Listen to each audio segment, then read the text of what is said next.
in this moment as we have a conflict with one another. So you deserve to have your ass kicked. You deserve to be punched in the face, but based upon who you are, what? That just tells me you don't actually know where you are. You don't know what it is you're dealing with. You might be able to say that to somebody who is actually like you, but the person you're pretending to be, you can't say that to that type of person. And if you were actually that type of person, you would know that. That's how I know you're not that type of person. They exist in a world where a rapper can say, nigga, you know who I am? And nigga, 30 niggas that want to suck his dick won't stand up. Yeah, you know who he is? That's the nigga that give us money to do dumb shit. That's exactly right. Now, the other thing that I have assaulted people behind is calling out that, I'm from here, I'm from there, I'm from there. As a younger, less patient, less understanding person, I took offense to that. I took offense to that. I took offense to the fact that you don't know that in the real world, don't nobody really give a fuck about the accident or happenstance of your geography. No, tell me where you from. Tell me where your mommy and daddy happened to land, and at the point you were born, you were there. Tell me all about how the fuck that makes you somebody formidable, nigga. Tell me why I knock your fucking teeth out your mouth, Brooklyn. Bongo. You know what I mean? Like, I'm from here. Bongo. And people know what people do. They just look at them. Just look at them like. So your geography didn't stop you from getting knocked unconscious. It's not helping you up. It's not making anybody around say, damn, man, you know where he's from? Like, man, y'all, as many people as lost their lives with that kind of stupid thinking, if you want to call it that. It's really behaving. But as many people have lost their lives being that way. How the fuck does anybody still losing their life being that way? Why is anybody still acting like that? And I can say that about all of these behaviors. All of these fucking behaviors that niggas been getting knocked off and going to prison for forever. If you've seen generations, if your daddy went through it, your granddaddy went through it, your uncles and your cousins, your older brothers went through it, behaving this way and ending up in these conditions, what the fuck are you doing it for? What are you doing it for? And somebody might say, well, Kawhi, that's low self-esteem. That's a nonsensical, non-critical process that concludes that I should do it anyway. Even though they all went off a fucking cliff, not just went off a cliff, but they were on fire when they went over the cliff. But I should do it too, because it validates me. It makes me a real nigga. And I so badly want to be a real nigga. So bad. I so badly want to be a real nigga. What's so crazy? Still got a little dick, nigga. They don't have the family or the structure that if you make this decision, you do something, you a real nigga, boom, you in that situation. Your family and your structure, they not built to deal with no real. They gonna go to the police. They're not.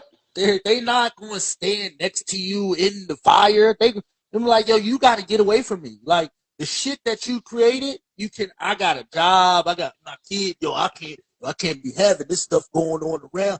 Niggas, that's what niggas do. But niggas swear that the niggas that they kicking with, like, no, them niggas gonna ride. Them niggas is not gonna help you hold the legs of that dead body.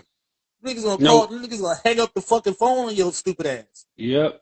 And then they're gonna call each other and talk about it, and somebody is inevitably gonna say it to some girl that they sleeping with, and she's inevitably gonna say something to somebody, even if it's no more than, I got a problem with this girl.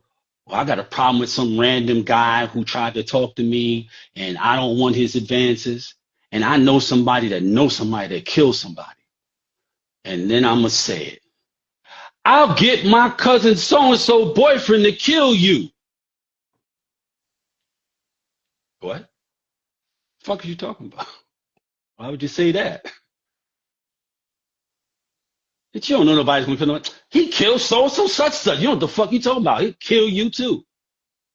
Yeah, yeah, motherfuckers is that bright, that genius, and I've seen that shit happen 1,000 times, bro. 1,000 times. Read the paperwork, the transcript, the court transcripts. Like people don't really think about like, yeah, I've been an investigative journalist for years, on top of having been in the street for years. Which gave you a whole different angle of perspective to be able to see how these things Bro, just unfold. Not to mention the 2 generations of street people whose insights and experiences that were imported into me. Like I came into the street. What did I say in my book?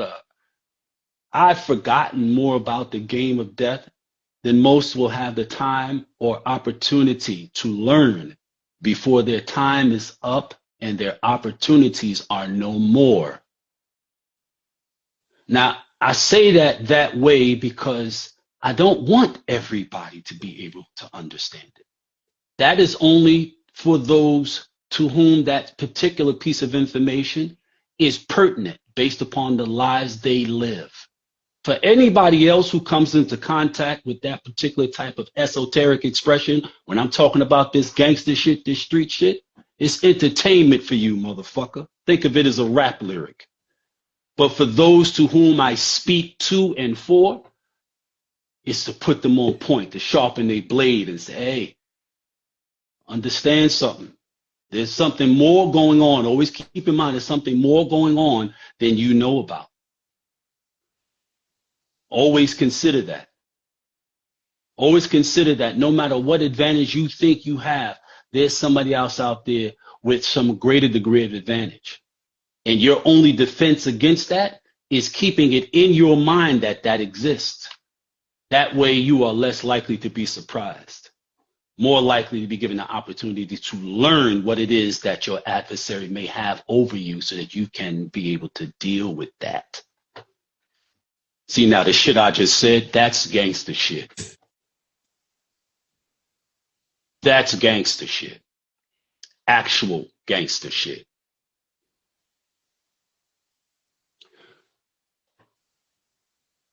Getting back to the earlier point before we started talking about the dealing with these older women, and the reason that I brought that up, I said it was 2 things. Dealing with older women, I was very adamant about that. Not doing that. I said, literally tell y'all, hey, bro, I'm telling you right now, y'all were like 11. I'm like, you show up in here 14, because I know around the time it starts, and I'm watching y'all. I'm watching you, develop. I'm watching your shoulders broaden out and your legs bowing and all kind. I'm like, I know what's out there because I dealt with it. Them older hoes is coming. They're coming. And y'all got pieces of me. Y'all can say things that they're not going to hear, not only from a guy in your age group, they're not going to hear from a guy in their age group. They're going to hear you say shit and make them be like, see, niggas don't understand that women are stimulated first mentally. For real. Y'all go through all this shit about your clothes and your jewelry and your cars and and a nigga who got some motherfucking game will come by and knock your broad. Fly ass, trick ass motherfucker. I trick if I got it ass nigga. Should be giving me your money. What do you think them older broads was doing? You think they were just getting long, strong motherfucking dick for free? They didn't even want it for free. Men exhibited and exuded power over them using money. They learned that. They understood how that could be leveraged in their favor. So they did it to me. Come on, let me take you shopping. Come on. Shopping. Let me take you shopping. It's got on Madison Avenue, Fifth Avenue, Don't Lexington even Avenue, take Third their Avenue. kids shopping. They taking you places they don't shop themselves. They taking you there. Yeah, buying a nigga $600 leather coats and shit like that. Your kids ain't got no $600 leather coats. You know what I mean? But your kid also can't make you go either, right? Over and over again. You know what I mean? Like, this is the truth. This is reality. Now, this is a little bit too much of an adult conversation for you. Go ahead and tap out. If this is a little bit too much of a mature adult conversation for you, go ahead and tap out, because this is how grown folks talk. This is how grown folks talk, when grown folks are having relevant conversation about something that fucking matters and not about somebody else's goddamn business. So some motherfucker running around pretending to be somebody they're not, rapping and spitting on a fucking piece of metal some motherfucker wear. Hey man, I just heard this IG chick, her name is Chinese Kitty or some shit. She was like, nigga date me, he gotta make at least $10 million cause my upkeep, I gotta get facials and my nails. I'm like, what the fuck? Like these girls just get on these platforms and just say anything. And then niggas don't have no respect for themselves. They be with the bitch 2 weeks later. It's like the bitch just told you she's a money grubbing whore. Don't give a fuck about no nigga. But you like, nah, she cool though. Nah, they good people. Nah, I fuck with shorty. You like, bro, you just sucker ass nigga. And most of these niggas is sucker ass niggas. Most of your favorite rappers you see with prostitutes and sex, them niggas is hoe ass niggas. Like they might be cool. Cause I know a lot of them. They some cool niggas. They cool. I fuck with them. My partners. Fuck with you. But as a man to man, boy, you's a hoe ass nigga. You's a hoe ass nigga. Like, your money don't make you not a hoe ass nigga. Your success don't make you not a hoe ass nigga. You still a hoe ass nigga. You just got some money. You trick ass hoe ass nigga. Boy, you niggas some hoes. You some proud hoe ass niggas. Hold dick in the booty, lick a bitch, pay a bitch to hang out with you ass nigga. Niggas is crazy. Chicks don't have no integrity, no self-regard. She like, yo, she was in a vulnerable state, and Tekashi 6ix9ine caught her, he took her to Dubai. And how he took you to Dubai? Because he kept, he was consistent. He was pursuing me. Bitch, he kept trying to buy your pussy. Like, he kept trying to give you stuff, so you was in a vulnerable state, so you went out the country with a nigga that you don't know, that snitched on 100 niggas and beat up his baby mama and his last 4 girlfriends. Cause he got some money, bitch. You stupid. I hope they take you out there and piss some shit on your face. Like, that's what you get. They pee and doo doo. Pee and doo doo on you. You get pee and doo doo. You get literally 1 and 2, mama. That's what they do. Literally, they literally do that. That shit. For those crazy. Who don't know that, they literally do that out there. And then come back here and be in the club popping bottles with niggas, smoking hookahs and niggas. I'm like, boy, that girl's a prostitute. Like, I don't care I get bitches. Bro, you fuck hoes. Like, they literally hoes. Like, hoes. Like, literally sex workers. They literally selling twat. I gotta do this for you. I gotta do this. But that's crazy. That was a tirade right there. That was a tirade, y'all. And he hit every fucking point. He hit every goddamn point. What the hell is going on, man? Oh, I like that one. Yeah, I like that one. I'm gonna keep that on tap. So, yes. If you want to be proud of your sons, gentlemen, invest your time in them. Invest your time and your attention in them, so you can raise a man who can then go on to raise men, who you'll be proud to be carrying your motherfucking legacy, and proud to be carrying your name, proud to be carrying your bloodline. You know, like, for real. I'm proud of mine. I raised men. I'm proud of mine. I stayed alive. I stayed healthy. I stayed free. I stayed functional, so I could have this experience. This is We Poppin', son. This is the fuck We Poppin', son is about. This is why we the first and only motherfucking father and son podcast that exists in y'all. We just getting started. I realized that we started this in like February 2024. So we about to be on 2 years of doing this shit. Like, it's crazy. It's crazy. What this has done for our relationship, like, I mean, we was obviously always been close, but what this has done for us as 2 adult men with this dynamic has been immeasurable, immeasurable. Because of this, we engage more frequently than we might otherwise have cause to do, even though, like, you know, I'm not like I'm not a helicopter parent, you know?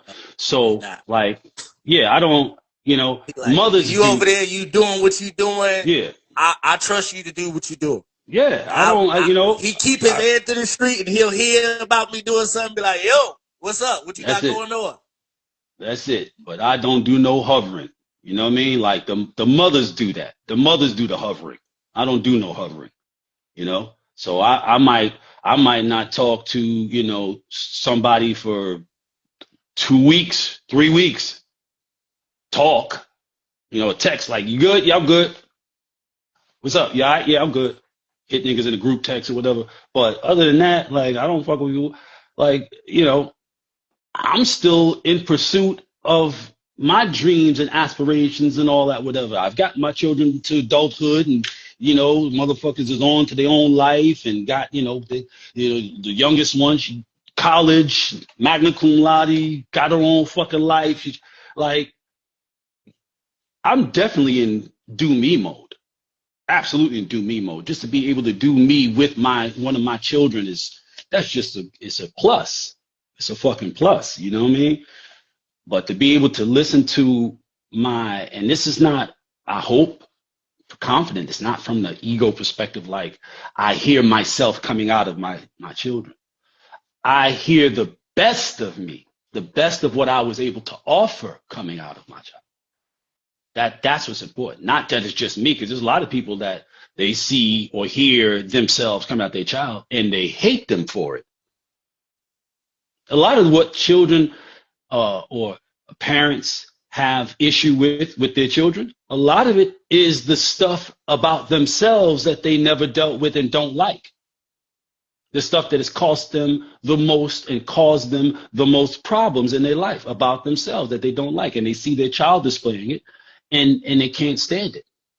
It's like you're the personification of all the things about myself I don't like. You're outside of me. So I tried to harm myself with drugs and over sexualization and alcohol and just bad choices and behavior in general.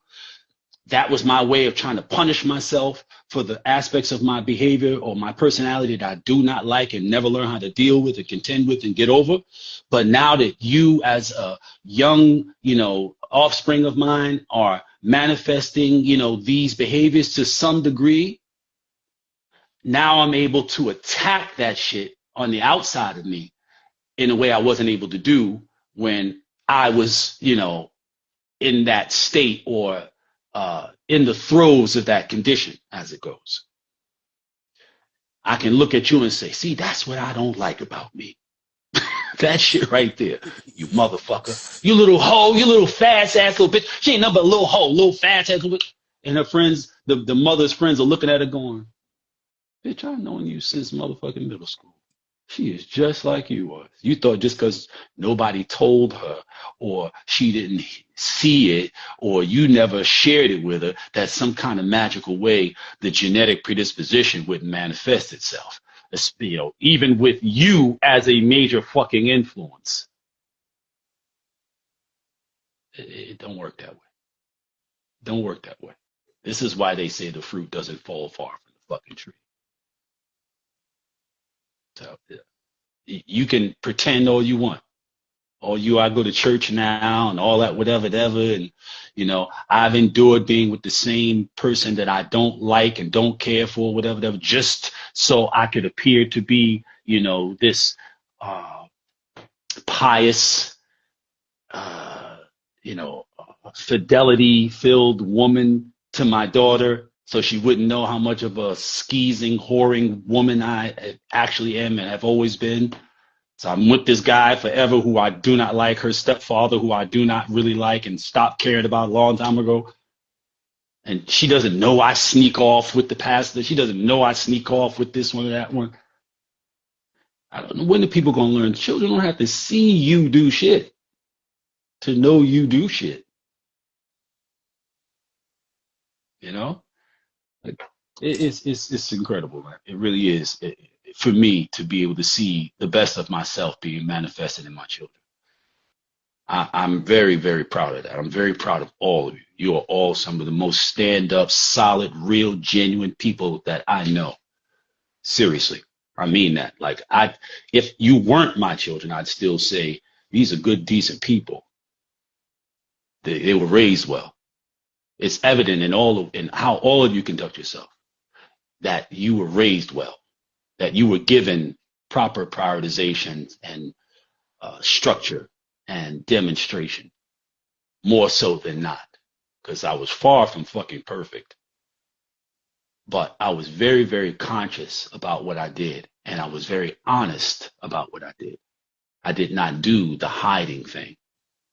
I did not do the hiding thing because I recognized from my own experience,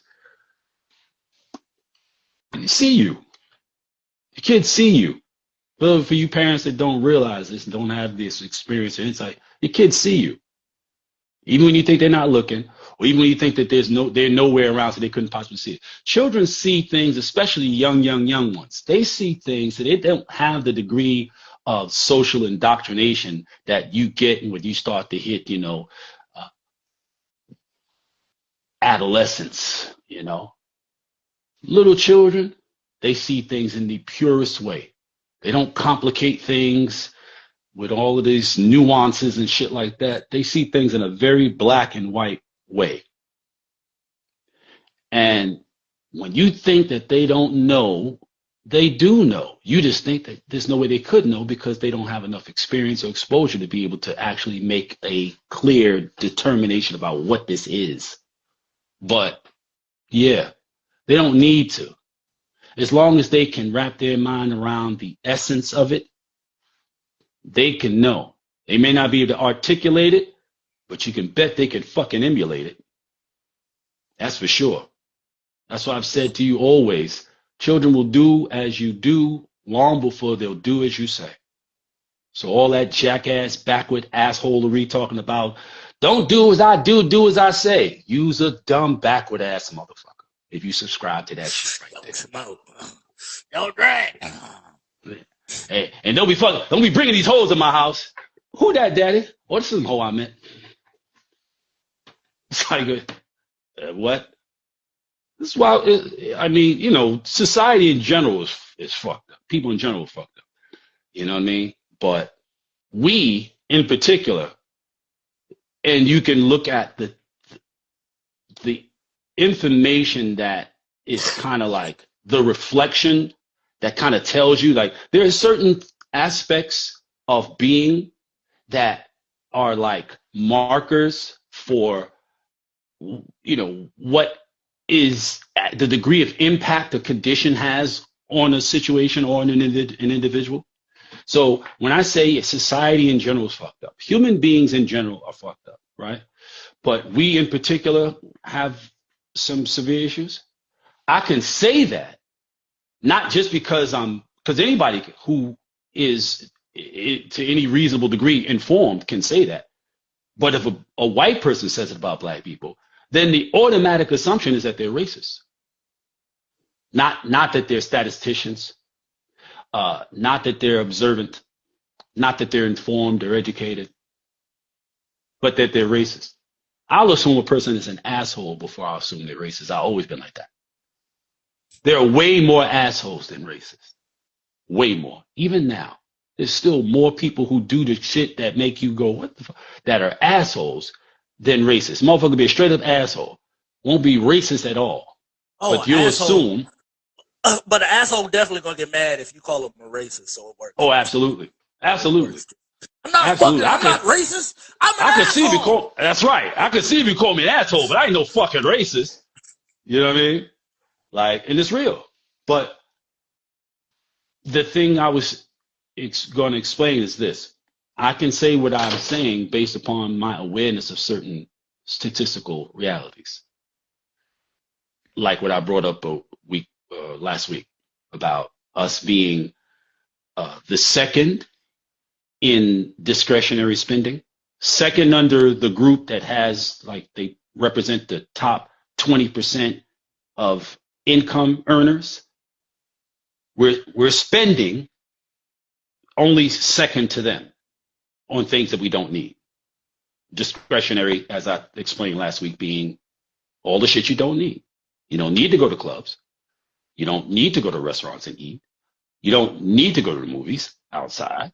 You don't need Balenciaga and Louis Vuitton and Gucci, and you don't need those things. These are things that you use your own discretion and say, I'm going to allocate these resources to this expense that is unnecessary. We are the group just below the group that earns the top 20% of income, which is between $130,000 and $250,000 a year within the household. So that might represent, two incomes. It might represent just one income. But we are just below them in terms of discretionary spending. And we are just above the group at the very, very, very bottom of household incomes. We're just above that group who are 125% below the poverty line. We're just above that group in terms of our income. So if we're just above the group of people who are below the poverty line, 125%, in terms of their income, making like 19,000 and change a year for the year, and we're just above them, like averaging like 56,000 a year, median household income. We're just above them.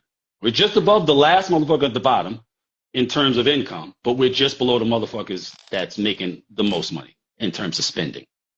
That right there is enough to tell you we are especially fucked up. We're especially fucked up. Society, yes, in general, is fucked up. We are particularly fucked up. There's a lot more other information that is readily available that could very clearly reinforce my point. But I think that one right there is kind of like across the board. Yeah, you can argue with it if you want to. Shit, ain't no black part of town. That's why I just told a nigga, ain't no black community. It's like, what's the black part of town? The poorest part of town? Like, ain't no black part of town. There's a Spanish part of town. There's a China part of town. There's the Indian part of town. And in those places, they got banks. They got supermarkets. They got clothing stores. They got fabric. They got things that's essential to people.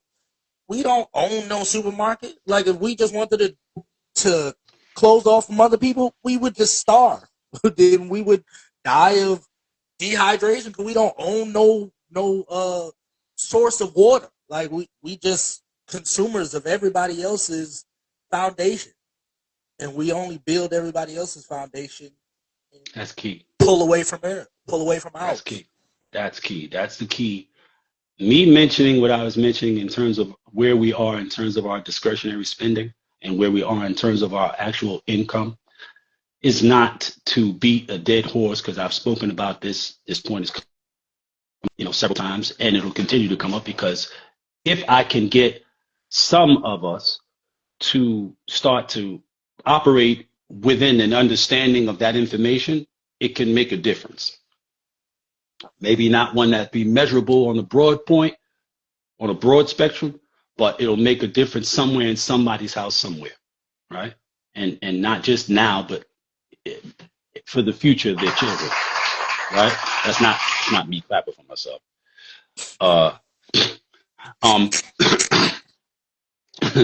But self-aggrandizing that shit. Right. I just said some shit right there. Yo, snaps me. But but it's for the